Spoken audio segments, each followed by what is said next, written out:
Toby the Icebreaker. The Gourmet Gladiator. Chapter 5. Toby the Icebreaker.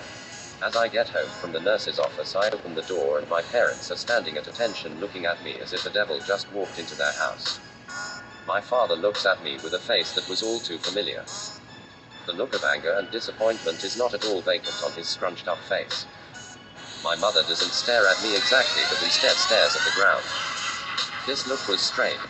Usually her face would look like it was looking down at a sick puppy that she had no choice to adopt. My father takes the first steps towards me and shouts, "Your little stunt this morning is not to go unpunished, mister." Without a second for hesitation to run by my mind, I menacingly shout, "Or what?" I puff out my chest and clench my teeth. This got my father to take a step back and unscrunch his face. He calmly states, "Now listen here, Toby, you're grounded." I grabbed my father's shoulder and stared into his now worried eyes. I could feel his power flow through me. Thorns protruded out of my hand and into my father's shoulder. He looked at me and air escaped his lips in a pain gasp. I state, "Now listen here, you old man. I was the fat pig that you didn't dare stare at just last night when I was in miserable pain. Now all of a sudden you care to ground me. That is the most parent thing that you have done all this time that I have known you. I don't even remember a single nice thing that you have said to me, let alone acted like a parent to me." Thorn vines began to sprout out of my arm and coil around my arm. My father looked at me as if I was insane as the thorn vines began to creep closer to his face.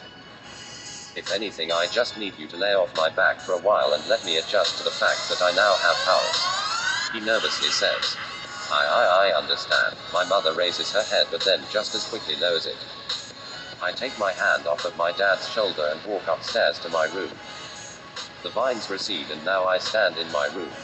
I pick up my clothes and fix up my bed. I looked inside of my closet and now everything that I owned was too big. I took out a gray sweatshirt and the thought of what Rebecca said came rushing back. Tears and anger rushed back to me and suddenly I felt like tearing this gray sweatshirt to pieces. The thought of being that fat pig of myself brought tears to my eyes. The burning sensation of those tears made me mad. The single fact that Rebecca liked that person made me mad. I shout, "Why is everything making me mad?" I tear the gray sweatshirt in half and storm back out of my room in a torn-up school uniform. As I walked down the stairs, my parents looked at one another and lay their head down low. I stormed out of the house, patting my back pockets to make sure that I brought my wallet. Sure enough that it was there. Outside of my house was a group of people all wearing casual hoodies and black sweatpants leaning up against the metal gate that blocked off the park. A man that looked like he was dragged through the mud stared at me while taking a drag of a cigarette. He raises his voice as he asks, "What the hell you staring at, you creep?" Thorns protruded out of my right arm as I walked towards the group. "Back the hell away from us, loser." He continues to insult and I continue to get more angry. As I step across the street, he throws the cigarette to the ground and the other goons surround me. "What the hell you want, bitch?" He cocks his head to the right and left before putting his hand in his pocket. I clearly state, "I want you and your friends here to strike me." I poke his chest with my finger and a fresh new power rushed through me. Ice formed on my left arm like scales. The man looks at my arm and then at me. The man pushes me back before transforming into a giant ice block monster. In a deep rumbling voice, the thug says, "Get this, fool." 4 others struck my body and a torrent of pleasure and power rushed through me. Suddenly, upon my will to do so, my body went through a massive transformation. My arms became solid ice with flaming horns protruding from them. My legs became pitch black with my feet becoming more like a raptor's. My chest became covered in flames while horns grew out of my head. The others went through transformations as well. The 2 goons on my right were now powered. One of them had giant flame fists and the other had blackened legs like mine but seemed to me normal other than that. The other 2 on my side looked to be more powerful than the other 2. A chick with black skin had 2 tiny stubs protruding out of her head and in her hands were 2 purple spheres of energy. And the man next to her became a lizard man with red scales. "What type of ability is that?" I shout.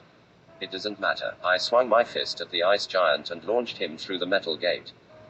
Spheres of energy were launched at me, but with my fist I built a massive wall of ice in front of me.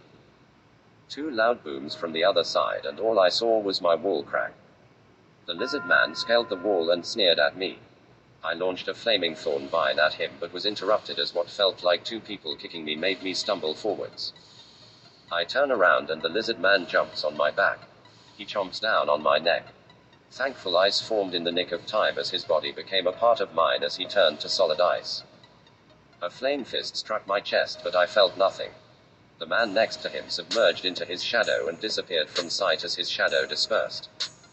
The man with flame fist stared at me with a cocky grin, and so I submerge half of his body in his own shadow. Ice goes flying over my head as a loud explosion goes off behind me. I turned around and see the women staring at me, breathing hard. From the palms of my hands, two blue spheres begin to form with bright orange crystals rotating around the spheres.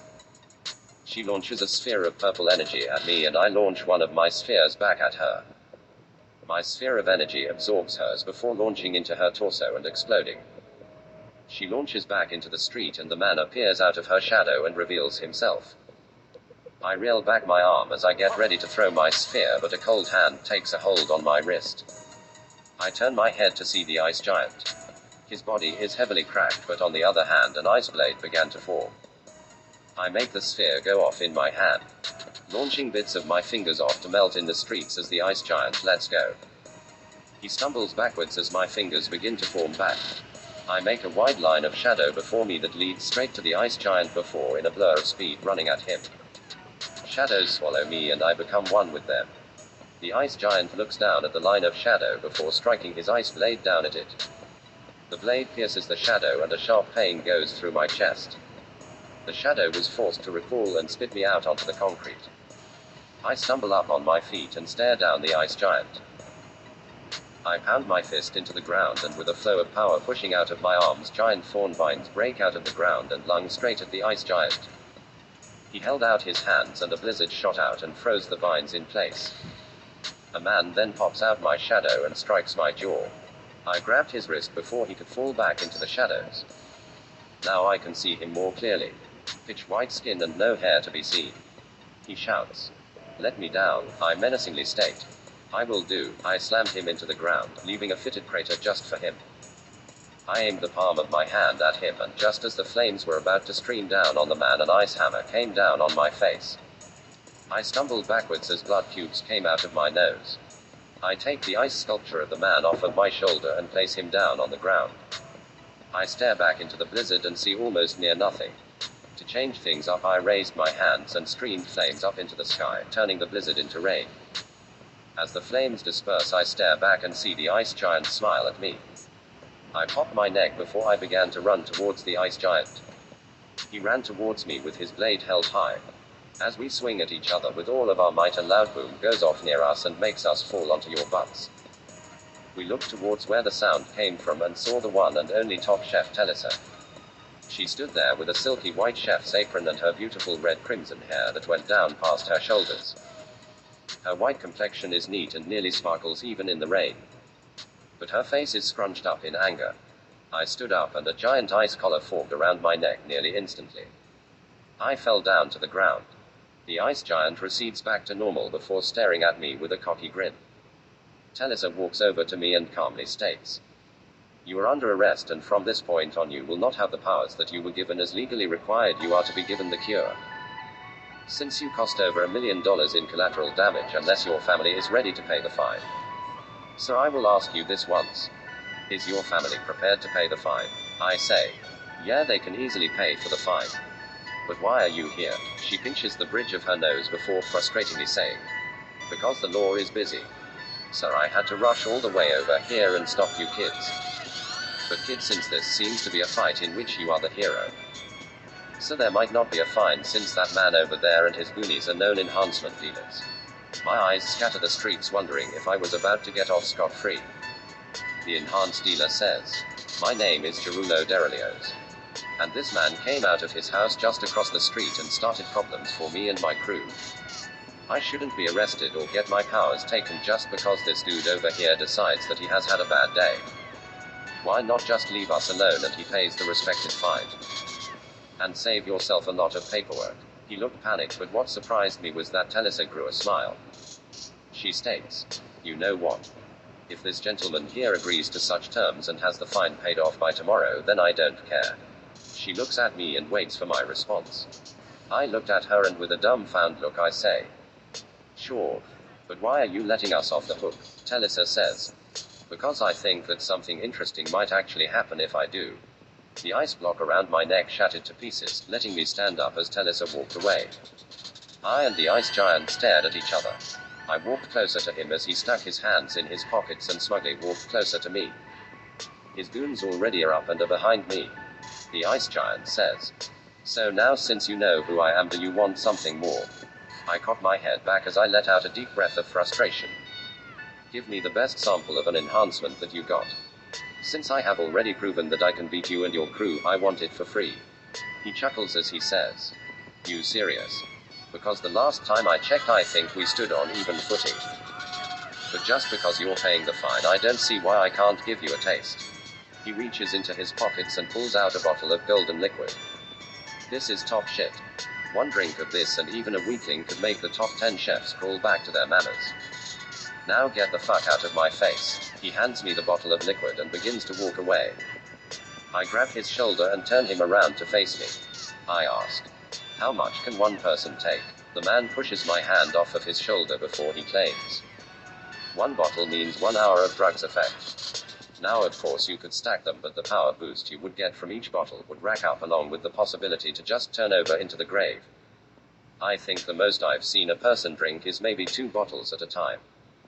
But kid, you know that this stuff is quite addicting and isn't just something you can just quite hard turkey from. I think you better just take the 1 bottle and settle the business that you have with whoever." I pocket the bottle. I look at the man and ask, "What's your name?" He smiles as he says, "Name's Helios. I prefer you don't call me what I told her that my name is. This is my crew called Icebreakers. Now we could use a guy with your power on our side." He takes out his right hand out of his pocket and holds it out to shake my hand. I shake his hand and say, "Sounds like an army to me. How about you keep leaking this stuff to me, and then once I am done with my business we go and stop a gang called Ruckus House." Helios starts to get excited as he says, "Oh, so you know that hunk Bob? You know what, sounds like I want you on my side for the gang war. You know what, kid, I think you and I are about to become real close too." He pulls me in and hugs me before walking away from me. I turn around and walk back into my house. My mom was right there when I opened the door. I saw her hand come closer to my face, but I let her hit me. She shouts, "You think that we can pay for such a bill? You're lucky that your father just pulled your life savings out to save your ass. Now what are we supposed to fall on?" I take her shouting and in a quiet tone I say, "Sorry mother. I just didn't think. I was mad and power hungry. Please accept my apology." My mother starts to breathe slower as she pinches the bridge of her nose. She calmly closes her eyes and puts her hands down beside her as she says, "You're a lucky boy. And from the start of your birth and to the point right now, I have never been disappointed in you. Now the reason why you looked the way you did was because I and your father were ugly and fat before we ate the rose petals. Just like you. And soon we knew how bad you felt and knew that you were getting bullied. We wanted to help, but we knew that once you got your power you would act out. But you're better than fighting gangs, honey. You are going to be." Tears begin to fall down my mother's cheeks. "You are going to become top chef. So please don't slip down the wrong path." She hugs me. Her tears are rubbing into my bare chest and my heart begins to feel heavy. I hug my mother back, and for once I could feel my mother's love. Zensilariku. Wow, I hope he does not. That was Chapter 5, Toby the Icebreaker. My name is Grant Ayers. Please subscribe, like, and leave a comment. See you later.